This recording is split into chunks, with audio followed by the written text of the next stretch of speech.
Guys, in this video we are going to study Sutra Stan chapter 5 Agra Upharni Adhyay for AI PGT BMS, and it also includes previous year questions which asked in previous year of AI PGT. So let's start. जब हम शस्त्र कर्म करते हैं तो जिस तरह से हम नॉर्मली सुनते हैं कि कर्म पहले पूर्व कर्म, प्रधान कर्म एंड देन पश्चात कर्म। पूर्व कर्म के अंदर जो हमारा मेन कर्म रहता है सर्जरी, उसके पहले जैसे हम प्री ऑपरेटिव प्रोसीजर करते हैं, यानी पूर्व अपने प्रधान कर्म के लिए सारी प्रिपरेशन जो हम करेंगे वो पूर्व कर्म के अंदर आती है। प्रधान कर्म हमारा मेन प्रोसीजर है और प्रधान कर्म के दौरान जो बल, वर्ण और अग्नि इत्यादि की हानि होती है उसको पूर्ण हम जब करते हैं तो उसके लिए जो कर्म किया जाता है वो आता है पश्चात कर्म। में 3 प्रकार का होता है शस्त्र कर्म के अंदर भी, पूर्व कर्म, प्रधान कर्म और पश्चात कर्म। पूर्व कर्म के अंदर लंघन, विरेचन आदि आते हैं, यानी रोगी को भुक्तवत रखा जाता है या अभुक्तवत रखा जाता है, यानी खाली पेट रखना है, लंघन कराना है, कैसा आहार देना है, ये जो है लंघन और विरेचन ये पूर्व कर्म के अंदर आते हैं। नेक्स्ट प्रधान कर्म हमारे जो अष्टविध शस्त्र कर्म है और जो हमारे कर्म है पाटन, रोपण, इसे प्रधान कर्म में शामिल किया गया है। इसके बाद आते पश्चात कर्म जो बल, वर्ण, अग्नि और हमारे जो नॉर्मल कार्य होते हैं शरीर के उनको इन्हेंस करने के लिए प्रमोट करते हैं, तो उसे पश्चात कर्म में रखा गया है। इसके बाद आता है हमारा अष्टविध शस्त्र कर्म, जिसके अंदर आता है छेदन, भेदन, लेखन, वेदन, नेशन, आहरण, विस्त्रावण और सीवन। अगर इसे समझने का ट्राई करें तो अच्छा, इसे सबसे पहले सुश्रुत ने अष्टविध शस्त्र कर्म माने हैं, जबकि आचार्य वाग्भट ने 5 एक्स्ट्रा यानी कि 8 + 5 13 टोटल उन्होंने माने हैं। उनके 5 एक्स्ट्रा कौन से हैं? उत्पाटन, कुट्टन, मंथन, ग्रहण और दहन। तो 8 + 5 मिला के 13 हो जाते हैं वाग्भट के अनुसार। अब अष्टविध शस्त्र कर्म को देखते हैं। सबसे पहले होता है छेदन। छेदन मतलब एक्सिजन।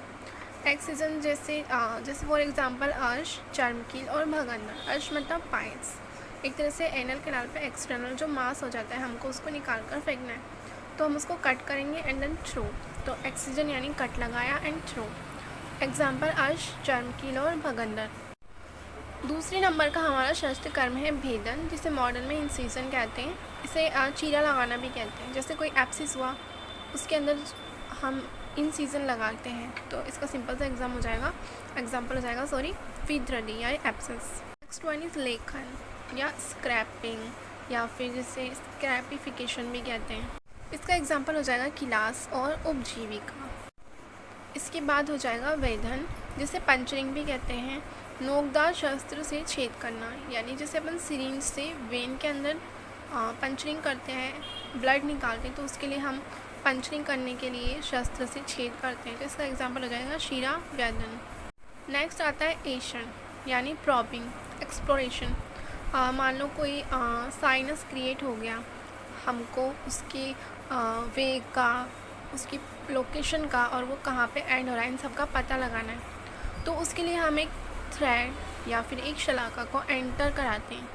प्रॉबिंग मतलब कोई खाली जगह साइनस बन गया, हमको उसका पता लगाना है, उसको एक्सप्लोर करना है, तो शलाका द्वारा नाड़ी व्रण का पता करना, इस तरह का काम एशन कहलाता है।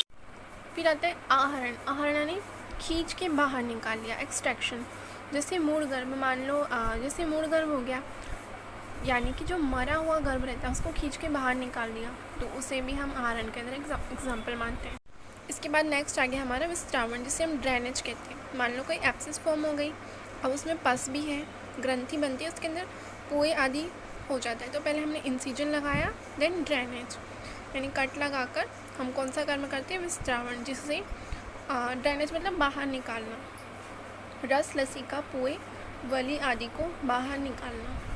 नेक्स्ट आता है सीवन, सूचरिंग, जिसे हम जानते हैं टाका लगाना। हम बात करें अगर कुट्टन की, तो उसे प्रेकिंग के साथ, मंथन को ड्रिलिंग के साथ, ग्रहण को केचिंग के साथ और दहन को क्यूट्री के साथ हम इसको कॉरिलेट कर सकते हैं। नेक्स्ट हम देखते हैं जब शस्त्र कर्म होता है, जो रोगी है वो पूर्व की तरफ मुख कर बेटा होना चाहिए और जो वैद्य है उसका मुख पश्चिम की तरफ होना चाहिए। इसके अलावा जो शस्त्र कर्म है उसके अंदर जो शस्त्र है वो लोम की दिशा में यानी अनुलोमवत चलना चाहिए।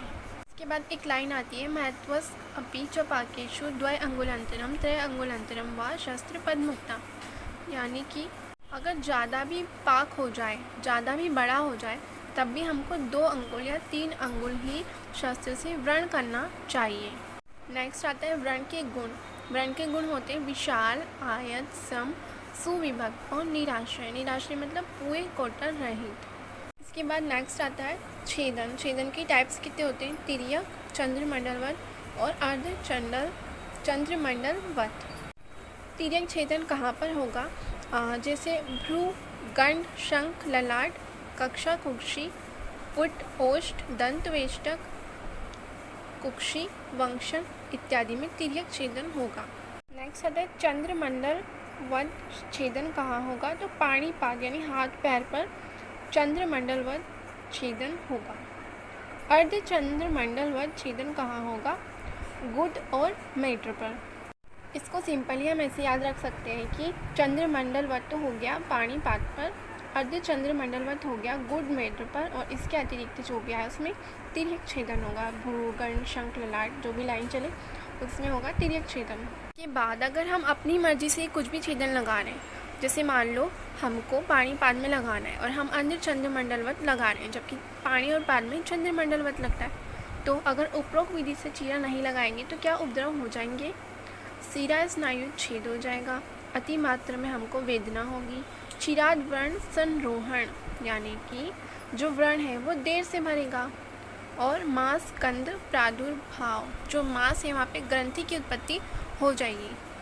नेक्स्ट एक वेरी इंपॉर्टेंट लाइन आती है, मूल गर्भ अश्मरी भगंदर मुख रोगेश्व अभुक्तवत कर्म कुर्वीत। यानी कि मूल गर्भ अश्मरी भगंदर मुख रोग, इन सभी कंडीशंस के अंदर शस्त्र कर्म कराने से पूर्व रोगी को भूखा रखा जाता है। ये हमारे शस्त्र कर्म हो गए, पूर्व कर्म हो गए, प्रधान कर्म भी हो गए। इसके बाद हमको जो व्रण है उसका प्रक्षालन करना है कषाय रस से, फिर हमको उस पर पट्टी बांधनी, कवलिका रखनी है, ठीक है।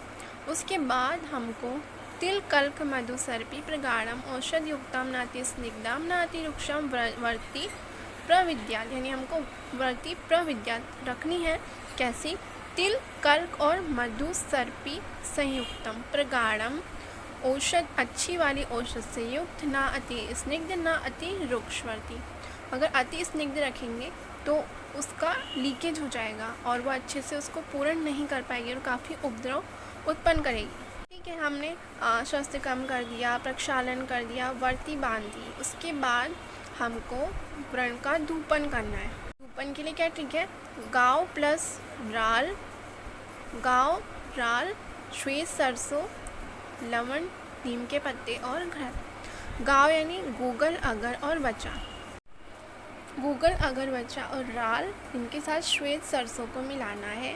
साथ में थोड़ा नमक लो, नीम के पत्ते लो और इन सबको चूर्ण रूप में घृत के साथ मिला दो और धूपन, यानी एक चूर्ण है और घी है, इन सबको हमको प्रज्वलित करके धूपन देना है। Same as we studied in sterilization वाला, निर्जंतुकरण वाला चैप्टर सेम। फिर आती है व्रण की रक्षा की बातें। तो अग्नि, जीवा की, वायु प्राणों की, सोम, व्यान वायु की, ये सब जो है ये आपको याद करनी पड़ेगी कि मेघ जो होते हैं, अपान वायु बिजली, उदान वायु मेघ, समान वायु बलपति इंद्र, बल मनु जो है वो ग्रीवा की, सिरा और बुद्धि की रक्षा करेगा। गंधर्व जो है वो कामनाओं की रक्षा करेंगे। इंद्र जो है वो सत्व की रक्षा करेगा। राजा वरुण जो है वो प्रज्ञा की। समुद्र जो है वो नाभि मंडल की। सूर्य हमारे नेत्र में आलोचक पित्त होता है तो नेत्रों की। चारों दिशाओं से हमारे कर्णों की रक्षा होगी। चंद्रमा सत्व, चंद्रमा के शीतल, मन के साथ होना चाहिए शीतल, तो हमारे मन की। नक्षत्र में हमारे रूप की रक्षा होगी। रात्रि कैसे रहती है, छाया, तो रात्रि छाया की।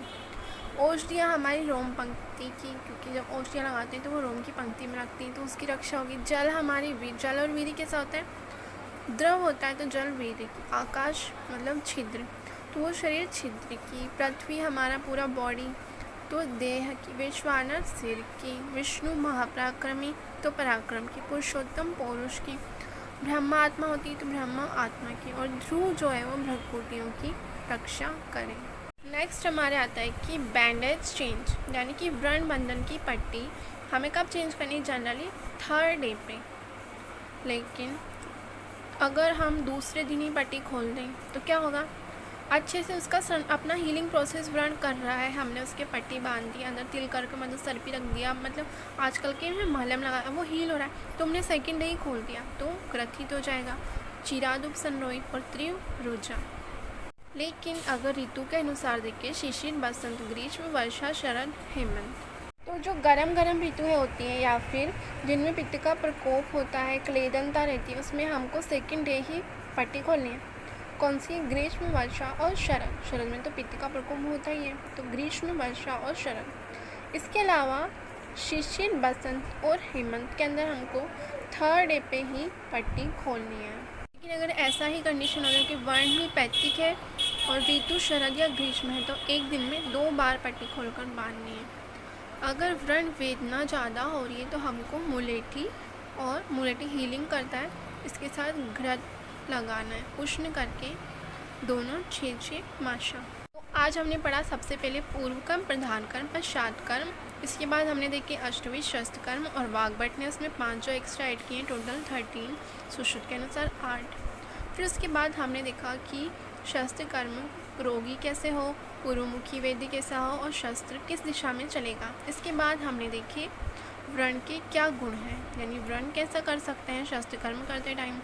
इसके बाद हमने देखे छेदन के प्रकार, तिर्यक, चंद्रमंडल और अर्धचंद्रमंडलवत, जिसमें हमने याद रखा कि चंद्रमंडलवत में पाणिपात आएंगे और गुड़ और मेद्र में अर्धचंद्रमंडलवत छेदन होगा। बाकी सब रुगण शंकलटाट आया तो हम उसमें तिर्यक छेदन लिख देंगे। और फिर हमने देखा कि अगर हम चीरा नहीं लगाएंगे तो क्या क्या उपद्रव हो जाएंगे।